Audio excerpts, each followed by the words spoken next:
Hi and welcome. I'm Lorelei of Nutritionelle. I'm a graduate student studying to become a registered dietitian, and today we're going to talk about carbohydrates. This is the model of a glucose molecule. I know you were hoping there wouldn't be any science. Believe me, that's how I felt when I decided to go into nutrition. But like it or not, nutrition is a science and a pretty fascinating one. I promise to keep it as simple as possible, and it's not like I'm going to test you. So this is the model of a glucose molecule. Glucose is a monosaccharide and the main source of energy for our body. As you can see, it is a ring structure. There are two other monosaccharides of note. The first is galactose, and the second is fructose, which you've probably heard of. It's what makes fruit sweet.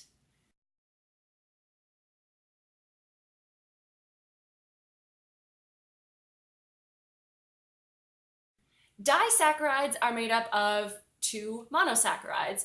There are three of note. All of them contain glucose. So the first one would be glucose plus glucose, which makes maltose.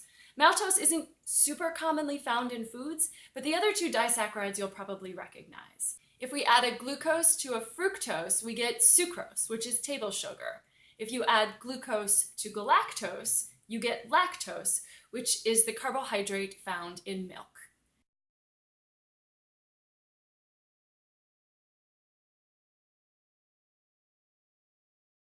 Monosaccharides and disaccharides are considered simple carbohydrates. Complex carbohydrates are made of long chains of glucose molecules. Some of them branch. These are your polysaccharides. Polysaccharides are found in foods generally as starches and as fiber.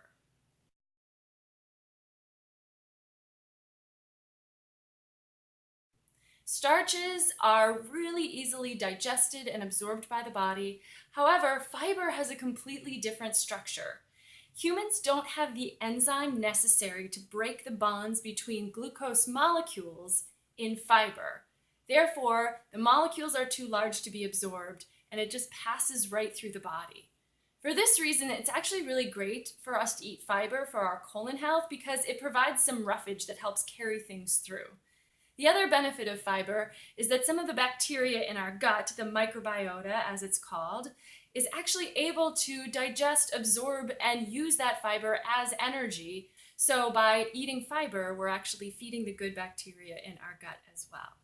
When you eat carbohydrates and they're broken down or converted to glucose in the body can then use that glucose as energy, or it has to store it. Glucose can be stored in the body as glycogen, which is another polysaccharide. Glycogen is stored in the liver and in the muscles. However, we have a limited capacity for storage of glycogen in the body. When we've reached the capacity of glycogen storage in the body, glucose gets converted to fat and is stored long-term in fat tissue. Carbohydrates are one of our three macronutrients, and they're an essential component of our diet. However, not all carbohydrates are created equal.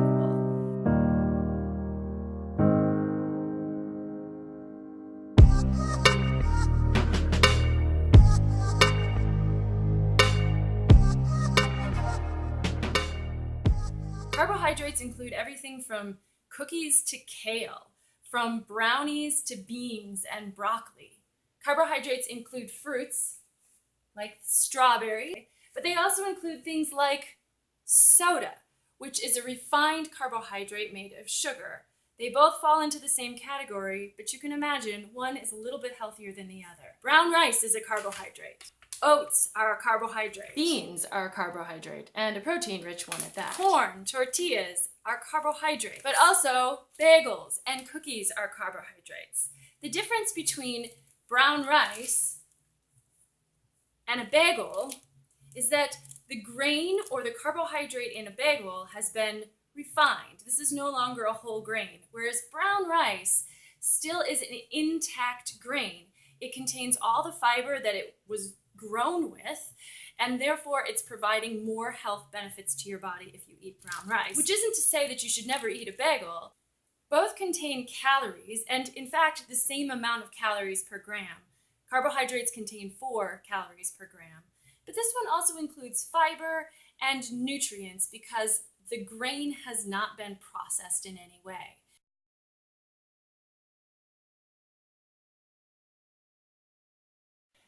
If you've been thinking about cutting your carbs, I'm all for maybe reducing your sugar intake or maybe having a few less potato chips. But keep the broccoli, keep the apples, keep the fruits and vegetables and whole grains that are keeping your colon healthy and providing you with the macronutrients that we absolutely need. Please post in the comments section below. And although I talked today a little bit about the basic structure of carbohydrates, if you're interested in learning more about glucose metabolism in the body, a little more sciencey, let me know in the comments. Thank you so much for watching today. I hope you learned something. If you did like this video, please hit that like button and share with others you think might be interested in as well. I'd love to have you subscribe to my channel, and if you hit your notifications bell, you'll be notified when I post new videos about nutrition and eating better to live a healthier life. Thank you so much. This has been Nutrition L, and I encourage you to eat well.